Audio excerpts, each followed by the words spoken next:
Hello and thank you for joining us here at the First Alert Desk. We've been following Hurricane Ian since about 4:30 a.m. this morning, and we're continuing to follow word from officials, specifically here in Georgia, who are preparing for those impacts. I want to take you straight out to our reporter, Rebekka Schramm. She was actually in the press conference earlier today that we brought you, where we heard from Governor Brian Kemp and GEMA officials. Rebekka, you are out there following this, primarily looking at the southern and coastal regions of Georgia, which are going to really feel some of the heavier impacts of this hurricane.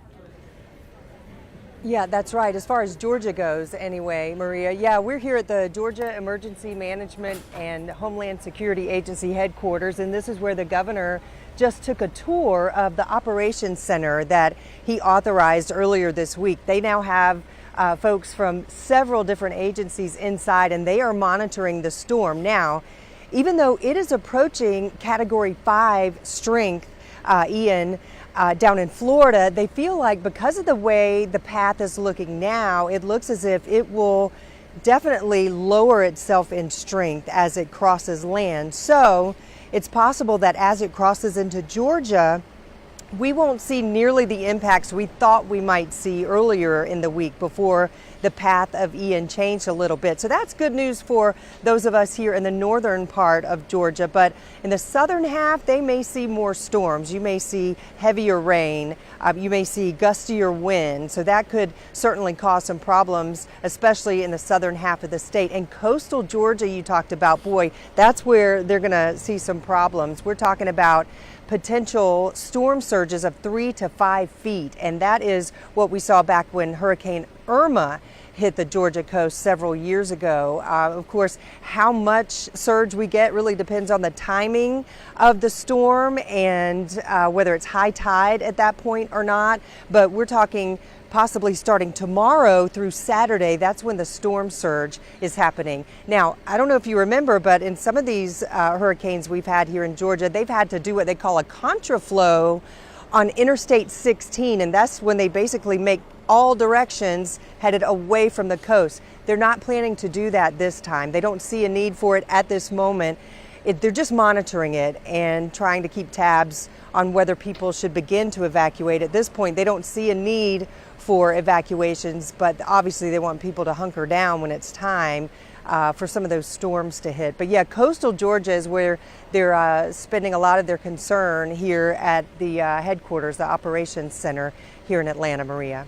Yeah, and we're going to be continuing to think about our neighbors, especially those in Florida, that are going to feel really the catastrophic and devastating impacts of a hurricane of this magnitude. I wanted to talk a little bit about what Governor Kemp said, and GEMA, really, you were in that room. They were saying that they're anticipating rainfall, they're anticipating those gusts, and warning motorists, those that have plans for this weekend and Friday, to just be aware that we are going to be seeing those impacts. But you actually asked a few questions to the governor and to those officials. What did they say about, what we should expect here in Georgia and just what they're looking out for at this very moment? Well, in terms of evacuees, yeah, we're expecting a lot. We already have seen a number of evacuees from Florida, people coming for safe refuge here, folks who know that they're they live right there where the hurricane could hit. And so, of course, we're seeing a lot of folks here in our area, Metro Atlanta. We've had express lanes that normally will flip from south to north depending on what time of day it is. Everything is going northbound right now. They've made sure all the express lanes through Metro Atlanta are in the northbound direction, and that is so that it's just an easier flow for those folks headed north.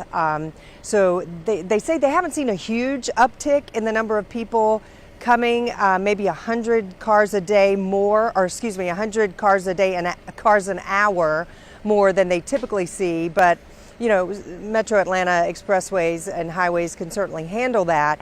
But they're keeping an eye on the interstates as well. As far as where evacuees can stay, they tell us that Georgia has plenty of hotel space, plenty of state parks that are willing to take folks in, plenty of shelter space if we need to start opening shelters for the folks, the Florida evacuees. They tell us that, with all the past hurricanes we've had, we've learned quite a few lessons in terms of shelters. So the technical colleges of Georgia actually can, at a moment's notice, decide to turn their teaching into virtual mode, so students stay home, and that frees up space for evacuees if need be. Again, none of this is in action or in motion right now, but those are the types of things that they're considering here at the Operations Center as they watch the storm very carefully, Maria. Rebekka, I wanted to also ask you if you can remember Hurricane Michael. You have been reporting for quite some time, covering a hurricane like this. I mean, just as a journalist, can you just talk a little bit about that and just the importance of making sure that everybody affected has the information that they need?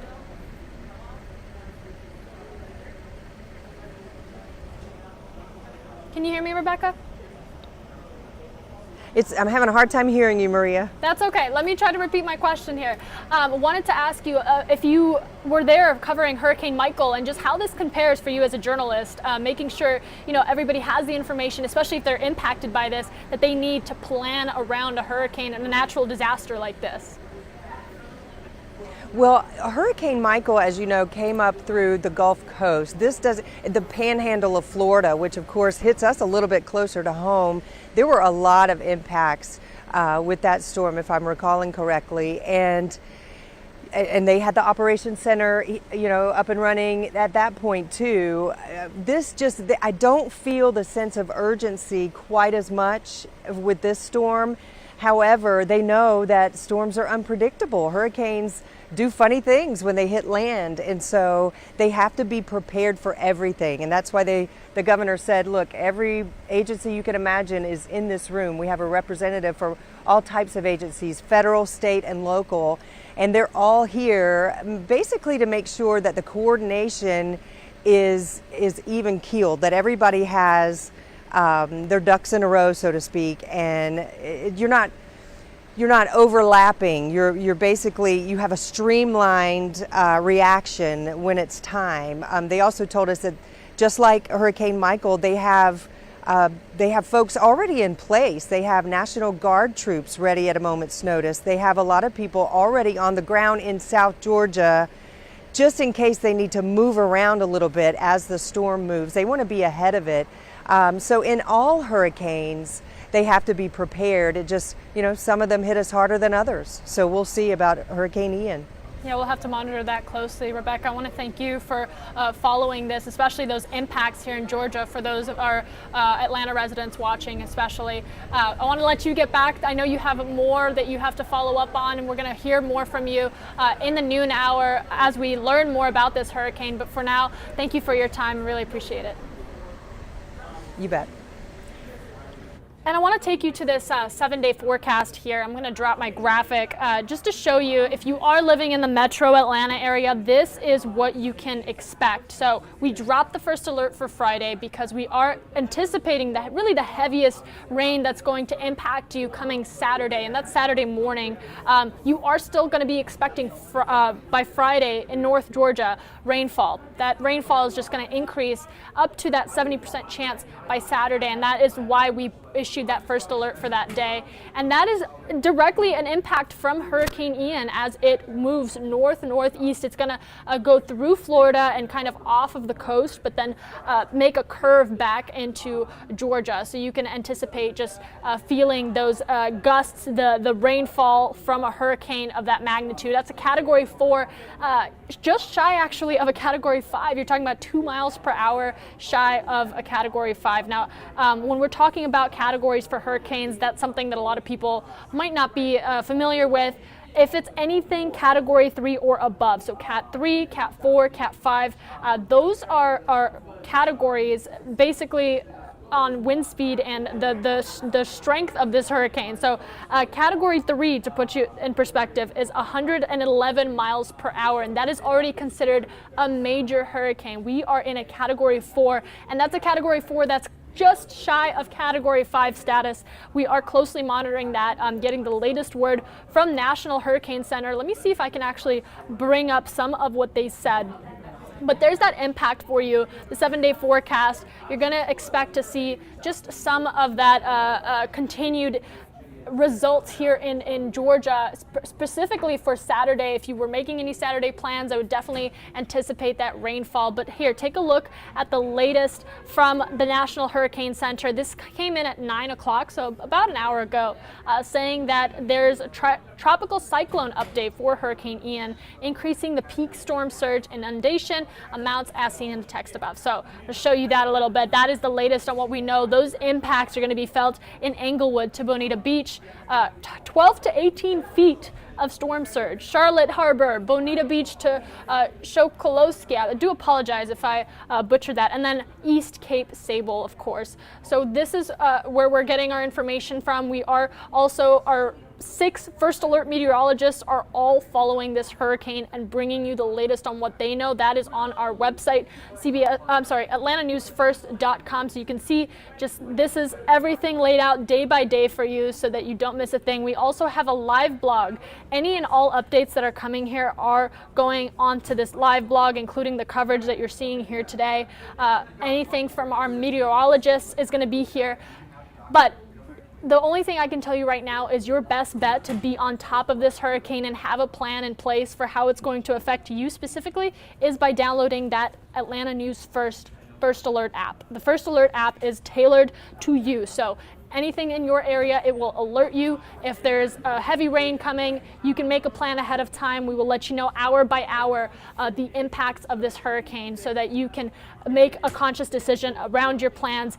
There's that graphic for you, category 4. You can see it's just right next to the coastal lines of Florida, headed towards Tampa, Fort Myers. I believe it's actually going northeast, so it's kind of going to miss Tampa almost as far as that center point where the most severe impacts and catastrophic effects of that hurricane are, but it is still going to move northeast and then kind of curve into Georgia. So you can anticipate that rainfall and gusts of anywhere from 30 to 50 miles an hour here in Metro Atlanta. For the time being, I'm going to leave you with this. Download that app. I'm serious. I can show it to you on my own phone. It is hour by hour. It does not boggle you down, but if you need to know about the impacts in your area, it will send you a push alert for any changes in the weather pattern so that you can be prepared ahead of time and kind of plan around, especially because it is the weekend and a lot of us are going to be out and about. So we're going to be back here at 10 o'clock with another live stream, whether you're watching this on Facebook, YouTube Live, we are on Roku TV, Apple TV, and Amazon Fire. At 10 a.m. we are expecting to hear from FEMA about Hurricane Ian, and then we're just going to continue the coverage every hour that we hear from the National Hurricane Center and from hurricane officials. And if it's significant, we are going to let you know so that you can make plans. Check in with those in Florida especially. We have 3 crews on the ground. I should say 2 crews on the ground. One of our crews is actually going to be in the air bringing you that aerial look at the hurricane. So you can expect to see that here later on throughout the day, and we will let you know on these platforms that you're watching right now. All right, take care.